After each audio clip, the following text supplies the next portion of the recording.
সামাজিক অস্থিরতা, সহিংসতা, নৃশংসতা, প্রতিশোধ স্পৃহা, যেদিকে তাকাই শুধু এইসবই নজরে পড়ছে আজকাল। ছোট ছোট বিষয়ে মানুষ সহিংস হয়ে উঠছে, অন্যের উপর হামলে পড়ছে, পিটিয়ে মানুষ হত্যা করছে একেবারেই তুচ্ছ কারণে। আর এগুলো একেবারেই সাধারণ হয়ে উঠেছে এখন সমাজে। আর অনেকেই এগুলোর জন্য সামাজিক অস্থিরতাকে দায়ী করছেন। হ্যাঁ, সমাজ অস্থির হয়ে উঠেছে বিভিন্ন কারণে। এখনই না, শুধু অনেক বছর থেকে, দীর্ঘ সময় থেকে সমাজ ক্রমশ অস্থির হয়ে উঠেছে বিভিন্ন কারণে। আর এই অস্থিরতা মানুষের মধ্যে জন্ম দিয়েছে এই সহিংসতা, প্রতিশোধ স্পৃহা, এইসব নেগেটিভ বিষয়গুলো। আর এই সব কিছুর মধ্যে জড়িয়ে পড়ছে আমাদের তরুণ সমাজ। ফ্লিপ সাইডে তরুণ সমাজের ভালো কাজগুলোর কথা যদি বলি, সেগুলোর কোনো শেষ নেই। তারা অনেক ভালো কাজ করছে, বরাবরই করেছে। এবং সাম্প্রতিক কালের আন্দোলনের কথা যদি বলি, জুলাই আগস্ট আন্দোলনে তরুণদের নেতৃত্বে কিন্তু সে আন্দোলন সংগঠিত হয়েছিল এবং আমরা হাসিনা মুক্ত বাংলাদেশ পেয়েছি, স্বৈরাচার মুক্ত বাংলাদেশ পেয়েছি। তরুণদের নেতৃত্বে সেটি হয়েছিল। তাদের কাছে আমাদের কৃতজ্ঞতার কোনো শেষ নেই।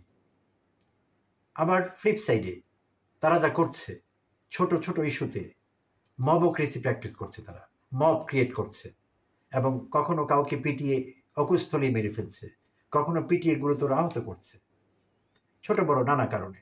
এবং তারা জাস্টিফাই করবার চেষ্টা করছে এগুলো বিভিন্নভাবে, যে যাকে মেরেছি তার এই অপরাধ ছিল, এই জন্যে করা হয়েছে। কখনো চোর সন্দেহে কাউকে পেটানো হচ্ছে, কখনো ছিনতাইকারী সন্দেহে কাউকে পেটানো হচ্ছে, তার উপর মবক্রেসি প্র্যাকটিস করা হচ্ছে এবং অনেক সময় মারা যাচ্ছে এই লোকগুলো যাদেরকে পেটানো হচ্ছে, আঘাত করা হচ্ছে। তরুণ সমাজ এগুলোর সঙ্গে জড়িত হয়ে পড়েছে। তো এইটি একটি আতঙ্কের বিষয়, দুঃখের বিষয়। This is just youth wasted, তারুণ্যের অপচয়, আর কিছুই না। তো দুঃখজনক। প্রিয় দর্শক, আসসালামু আলাইকুম এবং অনন্ত শুভকামনা সবার জন্য। বলছিলাম গত শনিবার 19 এপ্রিল বিকেলের কথা। 19 এপ্রিল বিকেলে রাজধানীর বনানী এলাকায় প্রাইম এশিয়া ইউনিভার্সিটির সামনে কোনো একটি দোকানে বসে আড্ডা দিচ্ছিলেন বন্ধুদের সঙ্গে জাহিদুল ইসলাম পারভেজ, 22 বছর বয়স্ক ঝকঝকে তরুণ। থাম্বনেইলে আপনারা যার ছবি দেখতে পেয়েছেন প্রিয় দর্শক, জাহিদুল ইসলাম পারভেজ কিছু বন্ধুর সঙ্গে বসে একটি দোকানে আড্ডা দিচ্ছিলেন। আর পাশেই একই বিশ্ববিদ্যালয়ের ইংরেজি এবং ইন্টারন্যাশনাল হসপিটালিটি ম্যানেজমেন্ট বিভাগের আরও কিছু ছাত্র, পাশের আরেকটি বিশ্ববিদ্যালয়ের 2জন ছাত্রী সহ তারাও আড্ডা দিচ্ছিলেন। তো এক পর্যায়ে তারা অভিযোগ করেন পারভেজ তাদের মেয়েদের উত্ত্যক্ত করেছে। আর সেই অভিযোগের কারণে বা তাদের এই ধারণার কারণে তারা এক পর্যায়ে প্রাইম এশিয়া ইউনিভার্সিটির প্রক্টরের অফিসে গিয়ে পারভেজের বিরুদ্ধে অভিযোগও করেন। আর অভিযোগের ভিত্তিতে পারভেজকে ডেকে নেন প্রক্টর এবং জিজ্ঞাসাবাদ করেন। তো পারভেজ অস্বীকার করেন বিষয়টি এবং তিনি বলেন যে বন্ধুদের সঙ্গে তারা নিজেদের মধ্যে কথা ছলে কিংবা তাদের কোনো আড্ডার কারণে তারা হাসাহাসি করছিলেন, মেয়েদের উত্ত্যক্ত করবার জন্য নয়। তো তাতে তারা খুশি হয়নি। তো প্রক্টর রিকোয়েস্ট করেছিলেন বা বলেছিলেন পারভেজকে ক্ষমা চাওয়ার জন্য তাদের কাছে। পারভেজ তাদের কাছে ক্ষমাও চেয়েছিলেন যে যদি আপনারা আমাকে ভুল বুঝে থাকেন আমি দুঃখ প্রকাশ করছি। তাতেও লাভ হয়নি। পারভেজ প্রক্টরের অফিস থেকে বের হওয়ার পর সে ইংরেজি বিভাগ এবং ইন্টারন্যাশনাল হসপিটালিটি ম্যানেজমেন্ট বিভাগের ছাত্রছাত্রীরা দেশীয় অস্ত্রশস্ত্র নিয়ে পারভেজের উপর ঝাঁপিয়ে পড়ে এবং পারভেজকে ছুরিকাঘাত করা হয়। কিছুক্ষণের মধ্যেই পারভেজ মৃত্যুবরণ করেন। তাকে যদিও কর্মীটোলা জেনারেল হসপিটালে নেওয়া হয়েছিল, ডাক্তাররা সেখানে বলেছিলেন পারভেজ আনবার আগেই মৃত্যুবরণ করেছে, অতিরিক্ত রক্তক্ষরণের কারণে বিষয়টি হয়ে থাকবে। তো এই যে একটি ঝকঝকে প্রাণ ঝরে গেল পারভেজ, তাকে তো আমরা আর ফিরে পাবো না কোনোদিনই। তো পারভেজের বাবা থাকেন কুয়েতে, প্রবাসী বাবা।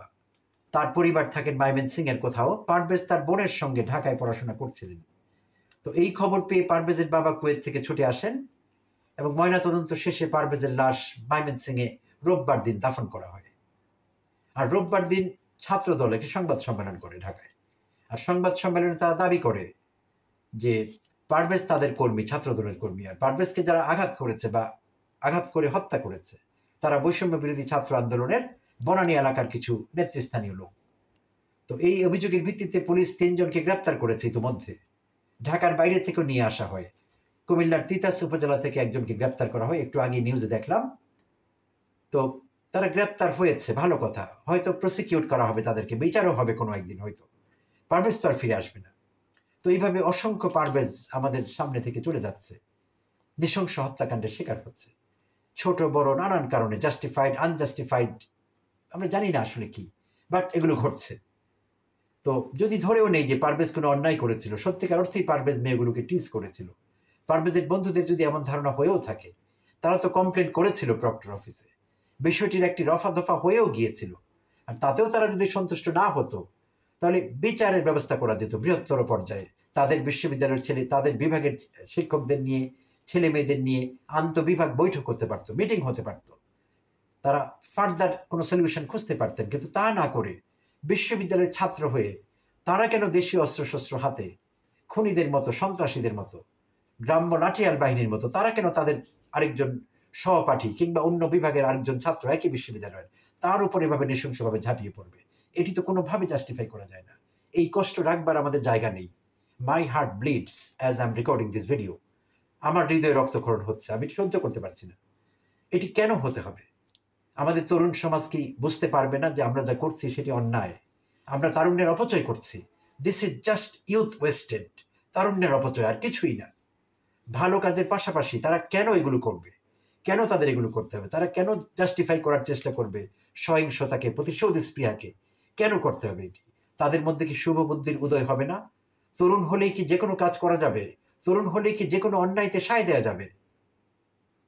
তো এইটি আসলে বিশাল জিজ্ঞাসা। আর তরুণরা কেন এতটা অস্থির হয়ে উঠল বা কি হলো, সমাজবিজ্ঞানীদের গবেষণার বিষয় এটি। তো আমরা এই ঘটনায় অত্যন্ত মর্মাহত, এবং আমরা সত্যিকার অর্থে যারা এই ঘটনার সঙ্গে জড়িত তাদের দৃষ্টান্তমূলক শাস্তি চাইছি, যাতে ভবিষ্যতে অন্য তরুণেরা সাবধানী হন এবং তারা ভাবেন যে আমি যে কোনো অন্যায় করলে, কারো উপর হামলে পড়লে, মবক্রেসি প্র্যাকটিস করলে, কারো উপর নৃশংসতা প্র্যাকটিস করলে আমি ছাড় পাবো না। যেই দলেরই আমি হই, যেই কমিউনিটির আমি হই, যত শক্তিশালী আমি হই, আমাকে বিচারের আওতায় আনা হবে, আমি শাস্তি পাবো। আর এই শাস্তির বিষয়টি যদি নিশ্চিত করা যায়, কিছুটা হলেও এই অস্থিরতা কমবে এবং এই অনাকাঙ্ক্ষিত হত্যাকাণ্ডগুলো বন্ধ হবে। এই প্রত্যাশায় শেষ করছি ভিডিও। প্রিয় দর্শক, ভালো থাকবেন।